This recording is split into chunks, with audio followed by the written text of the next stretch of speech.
Hello everyone, हाय। तो कैसे हैं आप सभी लोग। मैं आशा करती हूँ आप सभी लोग बहुत अच्छे होंगे, स्वस्थ होंगे, अच्छे से अपनी एग्ज़ाम की तैयारी कर रहे होंगे। मैं आप सबका स्वागत करती हूँ आपके अपने प्रैक्टिस मॉक के एसएससी यूट्यूब चैनल में। तो आइए आज हम बात करेंगे नो कॉन्फिडेंस मोशन की। आपने सभी ने नो कॉन्फिडेंस मोशन के बारे में पढ़ा होगा, ऐसी मैं आशा करती हूँ। आज क्या अलग होने वाला है, देखो आज हम इसके बारे में डिटेल में चर्चा करेंगे और क्या क्वेश्चंस पूछे जा सकते हैं वो भी डिस्कस करेंगे। आप सभी जानते होंगे कि अभी की जो तत्कालीन सरकार है, ठीक है, उसमें विरोध की स्थिति अपोजिशन ने खड़ी करी है, जिसके तहत उन्होंने नो कॉन्फिडेंस मोशन को पेश किया है हमारे जो लोकसभा के स्पीकर हैं ओम बिरला जी के समक्ष। ठीक है, कॉन्फिडेंस मीन्स जब आपको अपनी सरकार पे कॉन्फिडेंस हो, भरोसा हो। नो कॉन्फिडेंस जब आपको सरकार पे भरोसा ना हो, ट्रस्ट ना हो। और ये जो नॉन कॉन्फिडेंस मोशन लाया गया है बेसिकली मणिपुर में जो घटनाएं हो रही हैं उसकी वजह से लाया गया है। अच्छा हाँ, मणिपुर में जितनी भी जैसे घटनाएं हुई हैं, जो उसके पीछे की हिस्ट्री है या उससे संबंधित जितने भी स्टार्टिंग के क्वेश्चन बन सकते हैं या जो चीज़ पूछी जा सकती है, वो सभी रजनीश सर ने वीडियो में कवर किए थे। तो अगर आपने वो वीडियो नहीं देखी है तो वो वीडियो भी देखिएगा और इस वीडियो को भी एंड तक देखिएगा, ताकि अगर एग्ज़ाम में नो कॉन्फिडेंस मोशन से रिलेटेड कोई भी क्वेश्चन आए तो आप उसका आंसर कर पाएँ, उसको आंसर कर पाएँ। ठीक है, तो देर ना करते हुए चलते हैं, शुरुआत करते हैं।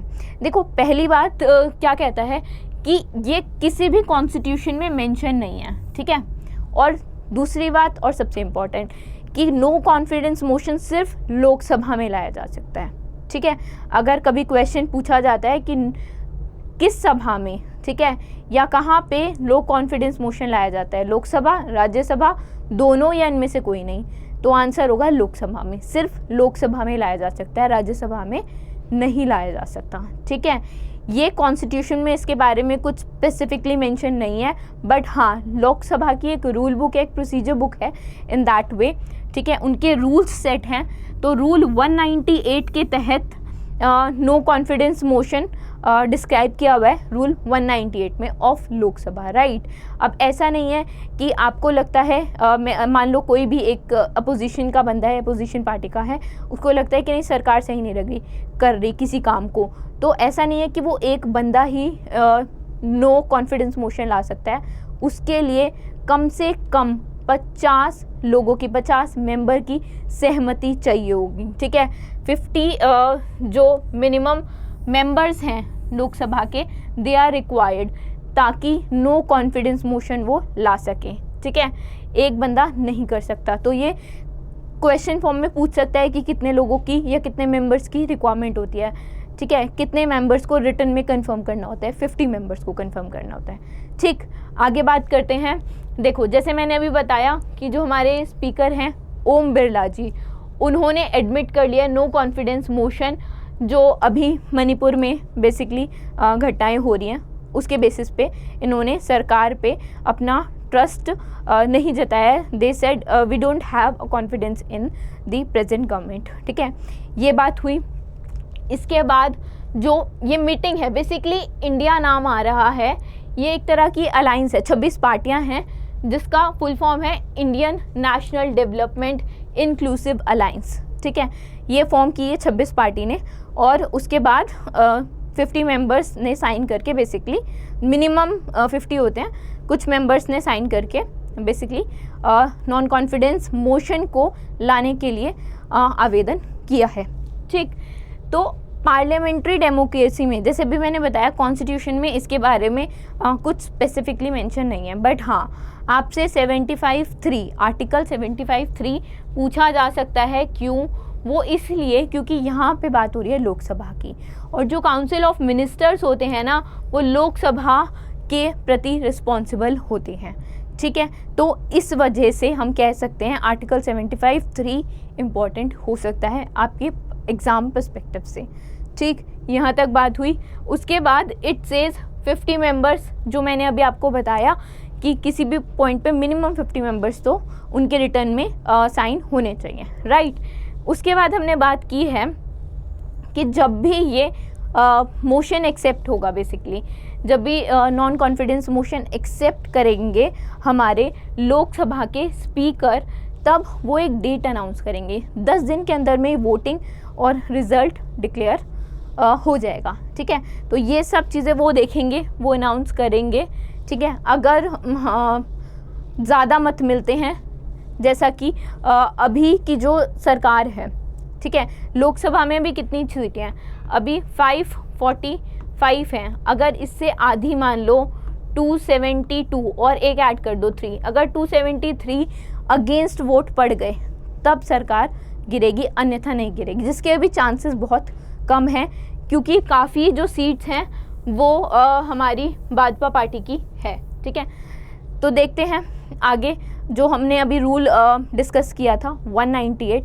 देखो 198 basically procedure and conduct of Lok Sabha से रिलेटेड है ये 198 रूल। अच्छा, इसमें कुछ सब पार्ट्स हैं, 198 1 2 3, उन सबको एक बार देख लेते हैं। 198 कहता है कि जो परमिशन है वो स्पीकर की लेनी पड़ेगी। ठीक है, जब भी मोशन पास होगा, the member bringing the no confidence motion has to seek permission लेनी पड़ेगी from the house when called by the speaker, जब स्पीकर बुलाएगा। ठीक है, या जब स्पीकर कहेगा 10 बजे से पहले सभा, जो लोकसभा के सेक्रेटरी जनरल हैं उनको 10 बजे से पहले ये जो रिटन नोटिस है वो देना पड़ेगा। अच्छा, अगर 10 बजे के बाद होता है तो वो अगले दिन का कंसीडर किया जाएगा।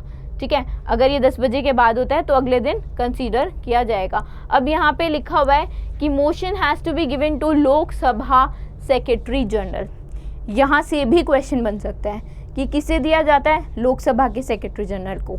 ठीक है, ऑप्शन में स्पीकर भी आएगा बट वो सही आंसर नहीं होगा। क्वेश्चन एक और भी बन सकता है कि लोकसभा के सेक्रेटरी जनरल तत्कालीन अभी कौन है, तो वो हैं हमारे उत्पल कुमार सिंह जी। ठीक है, मैं यहाँ लिख देती हूँ, इट इज़ उत्पल कुमार सिंह, उत्पल कुमार सिंह जी। ठीक है, तो ये बात हुई।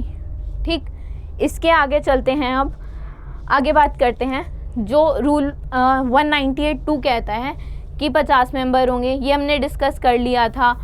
जो हमारे लोकसभा के स्पीकर हैं वो फिक्स करेंगे कि ये सारी कार्रवाई एक दिन में होगी, एक से ज़्यादा दिन में होगी, एक दिन के कुछ भाग में होगी। ये 193 कहता है। 194 कहता है कि जो डिसीजन है वो वोटिंग से होगा ऑन द लास्ट डे। ठीक, कार्रवाई के speaker has the right to fix time of speech. ठीक है, जितनी भी जो भी डिस्कशन होगी उसका टाइम निर्धारित करने का राइट भी होता है हमारे स्पीकर के पास। तो ये 198 से रिलेटेड बातें थी जो आपने जानी। अगर यहाँ से कुछ क्वेश्चन पूछा जाता है तो आप आंसर कर सकते हैं। देखो, जैसा हमने बात की थी कि गिरने की संभावना सरकार की कम है because of this number. 303 MPs तो हैं ही जो बिल्कुल क्या हैं, बीजेपी के ही हैं। ठीक है, तो ये तो बस ऐसा मान लीजिए कि एक तरह से जो अपोजिशन पार्टी है, जैसे उन्होंने 2018 में किया था, 19 के इलेक्शन से पहले सेम चीज़ें हो रही हैं। ठीक है, इन सब चीज़ों को छोड़ के एग्ज़ाम पॉइंट ऑफ व्यू से चीज़ डिस्कस करते हैं। देखो, ये ऐसा नहीं है जैसे मैंने अभी बताया कि पहली बार हो रहा है, दूसरी बार हो रहा है, पहली बार और हो चुका है। कब? 2018 में ये हो चुका है। जब से 2014 से मोदी गवर्नमेंट पावर में आई है तो 18 में हो चुका है। जो आंध्र प्रदेश है उसको जब उन्होंने स्पेशल स्टेटस मांगा था तो तब भी हुआ था, 12 घंटे की डिस्कशन भी हुई थी।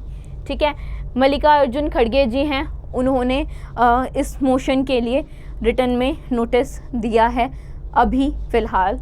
ठीक है, जो लॉन्गेस्ट ड्यूरेशन हुई थी, जो सबसे ज़्यादा लंबी स्पीच हुई थी, डिबेट हुई थी नो कॉन्फिडेंस मोशन पे, वो कम से कम 24 घंटे की आप मान सकते, 24.5 घंटे हैं। ठीक है, 24.5 घंटे की हुई थी। किसके अगेंस्ट हुई थी? लाल बहादुर शास्त्री जी के अगेंस्ट हुई थी, who had to prove the majority of the house thrice. 3 बार उन्हें इसका सामना करना पड़ा था और सबसे ज़्यादा लॉन्गेस्ट जो हम कह सकते हैं वो 24.5 घंटे हैं, जो बहुत ज़्यादा हैं। ठीक, अब बात करते हैं कब पहली बार हुआ।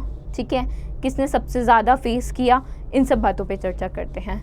ठीक, जैसा कि यहाँ पे आपको दिख भी रहा होगा, पहला हुआ था 1963 में, 62 में वॉर हुआ था इंडिया चाइना, तो उसके अगेंस्ट जवाहरलाल नेहरू जी की सरकार के विरुद्ध एक तरह से नो कॉन्फिडेंस मोशन लाया गया था। तो पहली बार 63 में हुआ था। सबसे ज़्यादा इंदिरा गांधी जी ने फेस किया था 15 बार।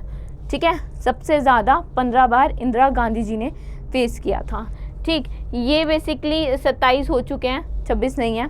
और जैसे कि हम जानते ही हैं कि नरसिम्हा राव जी की बाबरी मस्जिद जो केस था, उस पे नरसिम्हा राव जी की गवर्नमेंट ने भी फेस किया था। उसके अलावा वाजपेयी जी की गवर्नमेंट ने भी फेस किया था। ठीक है, तो काफ़ी लोगों ने 27 बार इसको फेस कर चुके हैं। ठीक, पहली बार जैसा मैंने अभी बताया 63 में JB कृपलानी जी ने मूव किया था नॉन कॉन्फिडेंस मोशन। ठीक, किसके विरुद्ध? जवाहरलाल नेहरू गवर्नमेंट के विरुद्ध। ठीक है, स्क्रीनशॉट लेना है, ले सकते हैं। उसके अलावा हम बात करते हैं लाल बहादुर शास्त्री जी की और नरसिम्हा रॉय जी की, जिन्होंने 3 बार फेस किया है। ठीक है, कितनी बार फेस किया है? 3 बार, और 3 बार सरकार गिरी भी है। क्वेश्चन ये भी आ सकता है कि सरकार कब, जब नॉन कॉन्फिडेंस मोशन आया तो कितनी बार सरकार गिरी और किस किस की सरकार गिरी, ये क्वेश्चन भी बन सकता है। तो पहला हुआ ये VP सिंह जी की गवर्नमेंट में, ठीक है, 1990 में, फिर HD देवगौड़ा जी 1997 में, और उसके बाद अटल बिहारी वाजपेयी जी 1999 में। ठीक, यहाँ से इतनी बात हुई। इसके आगे देखते हैं, आगे चलते हैं। अब क्या बात करने जा रहे हैं हम? अब हम कह रहे हैं कि जो पार्लियामेंट्री प्रोविज़न है जो कहता है कि एक बार अगर नो कॉन्फिडेंस मोशन आप ले आए, ठीक है, तो दोबारा लाने के लिए कम से कम आपको 6 महीने का समय लगेगा। ठीक है, by the opposition only, right. अगर एक बार लेके आए हो, अपोजिशन लेके आई है, तो दोबारा अपोजिशन लाएगी तो वो 6 महीने का समय लेगी। अच्छा, ऐसा नहीं है कि ये जो नॉन कॉन्फिडेंस मोशन है ये सिर्फ अपोजिशन ही लाती है, ऐसा बिल्कुल नहीं है। जो अभी आपने पढ़ा यहाँ पे कि नेहरू जी की देखो, नेहरू जी के गवर्नमेंट में जो लाए थे JB कृपलानी जी, ये सरकार के साथ ही थे, ये सरकार के ही उसमें थे, बेसिकली नेहरू जी की पार्टी के ही थे, कांग्रेस पार्टी के ही थे। ठीक है, तो ऐसा नहीं है कि पार्टी के लोग नहीं ला सकते, उनके पार्टी के लोग भी ला सकते हैं, विरोधी पार्टी के लोग भी ला सकते हैं। ठीक है, बट अगर विरोधी के लाए तो 6 महीने बाद, राइट। अब बाकी जो देश हैं उसके बारे में भी जान लेते हैं कि कहाँ पे कैसे होता है। देखो, जो नॉन कॉन्फिडेंस मोशन का जो बेसिकली सिस्टम है वो वेस्टमिनिस्टर सिस्टम है, किसका? ब्रिटेन का। ठीक, पहला आया था वॉलपोल्स गवर्नमेंट के विरुद्ध 1742 में। ठीक है, पहला मोशन रॉबर्ट वालपुल्स गवर्नमेंट के विरुद्ध आया था 1742 में। और जर्मनी की जो चांसलर होती है ना, वो रिज़ाइन नहीं करती हैं। ठीक है, कब रिज़ाइन नहीं करती हैं? जब नॉन कॉन्फिडेंस मोशन उनके ही पार्टी के किसी व्यक्ति ने कोई व्यक्ति लेके आया होता है। अगर अपोजिशन पार्टी का है तो she or he have to resign, otherwise he or she will not resign, right. तो यहाँ तक बात हुई हमारी नो कॉन्फिडेंस मोशन की। आशा करती हूँ आप सबको समझ आया होगा। नहीं समझ में आया कुछ तो आप कमेंट कर सकते हैं और कोई भी क्वेश्चन आप पूछ सकते हैं। सो अभी के लिए अलविदा लेते हैं। Thank you so much.